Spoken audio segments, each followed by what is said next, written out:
Hogwarts houses have been a topic of conversation since the wizarding world was created.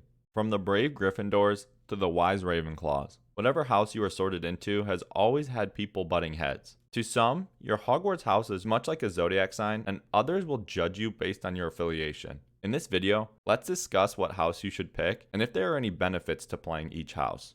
If this is your first time on the channel, welcome. For those of you returning, welcome back. If you enjoy this video at any point, feel free to hit that thumbs up or share with a friend. With that being said, let's get right into it and talk nerdy. It's stated in the Hogwarts Legacy FAQ page that you will get to pick your house at the start of Hogwarts Legacy. But should it be this way?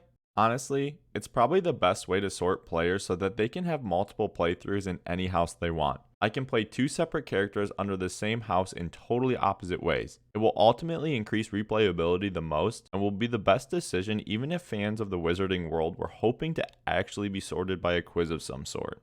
What house should you pick? The easy answer is whatever house you want. That's it, end the video. On a serious note, if you're on the fence about what house you should pick, you can either have multiple characters or wait to see what advantages each house will have, if any. You could also decide to pick the house based on which common room you like the most. For me, a faithful Gryffindor, no matter how hard I try to get out of Gryffindor based on the quizzes, I can't. I think all the houses are equal and it doesn't matter what house you're in, but that's not the case for all. I'm not sure if your house will matter as much to the gameplay mechanics as fans would hope, and Portkey Games has not confirmed anything yet, but as of now, there are no gameplay advantages to picking one house over the other. If Hogwarts Legacy stays true to the books on how to enter the common rooms, and I ranked the 4 houses on which ones I would pick, I would select either Gryffindor or Slytherin first, as you enter using a password. Yes, the password can change, but it should be easily remembered for the most part. Next, I would pick Hufflepuff, as entering the common room could be kind of tricky. On the Harry Potter fandom wiki,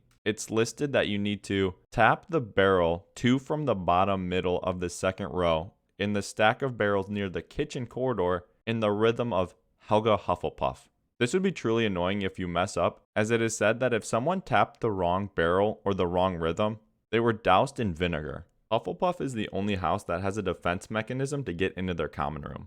My last pick would be Ravenclaw. From what we've seen so far, their common room looks the most stunning out of all of them. But to enter it, you have to correctly answer a riddle every time. In my opinion, which is obviously biased, I think you should pick Gryffindor. If Hogwarts Legacy decides to add benefits to each house, what could they be? Realistically, it would be most likely that more talent points would be given in a category that aligns with your house, or being able to level up traits or talents faster in a category based on your house. For example, one of the talent categories was labeled Stealth, and maybe if you pick Slytherin, which we all know are always sneaky, you could get more talent points in that category, or level up that category more efficiently. This would be a nice mechanic to add, which would essentially put your character into a class without Hogwarts Legacy needing to implement a true class system in the game.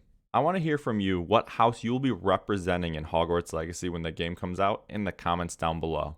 Thank you for your support so far, and if you haven't already, please consider subscribing to help me continue growing. If you would like to stay connected with me outside of YouTube, head over to Twitter and follow me at @nightly_nerd. Thank you for watching. I'll see you in the next video.